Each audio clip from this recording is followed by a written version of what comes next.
इमाम हुसैन की शहादत की याद में आज दुनिया भर में शिया मुस्लिम मुहर्रम मना रहे हैं।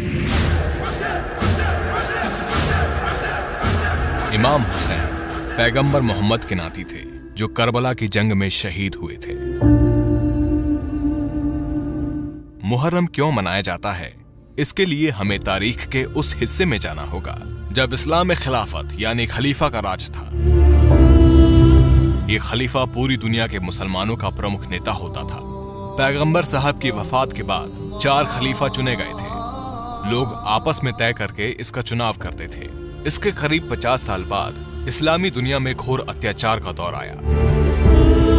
मक्का से दूर सीरिया के गवर्नर यजीद ने खुद को खलीफा घोषित कर दिया।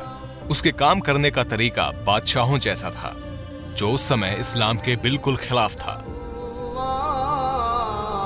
इमाम हुसैन ने उसे खलीफा मानने से इनकार कर दिया। इससे नाराज यजीद ने अपने राज्यपाल वलीद पुत्र अतुआ को फरमान लिखा, तुम हुसैन को बुलाकर मेरे आदेश का पालन करने को कहो। अगर वो नहीं माने तो उसका सिर काटकर मेरे पास भेजा जाए। राज्यपाल ने हुसैन को राजभवन बुलाया और उनको यजीद का फरमान सुनाया। इस पर हुसैन ने कहा, मैं एक व्याभिचारी, भ्रष्टाचारी और खुदा रसूल को न मानने वाले यजीद का आदेश नहीं मान सकता। इसके बाद इमाम हुसैन मक्का शरीफ पहुंचे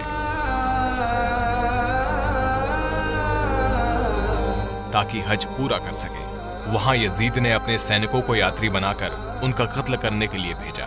इस बात का पता हुसैन को चल गया, लेकिन मक्का ऐसा पवित्र स्थान है जहां किसी की भी हत्या हराम है।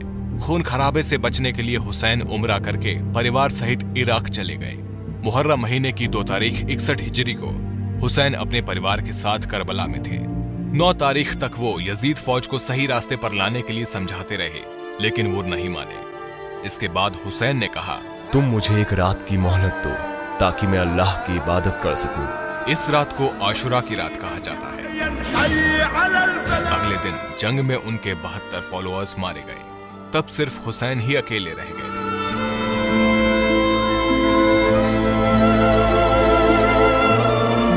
तभी उनके खेमे में शोर मचा। उनका 6 महीने का बेटा अली असगर प्यास से बेहाल था। हुसैन उसे हाथों में उठाकर मैदान करबला में ले आए। उन्होंने फौज से बेटे को पानी पिलाने के लिए कहा, लेकिन फौज नहीं मानी और बेटे ने हुसैन के हाथों में तड़पकर दम तोड़ दिया। इसके बाद भूखे प्यासे हजरत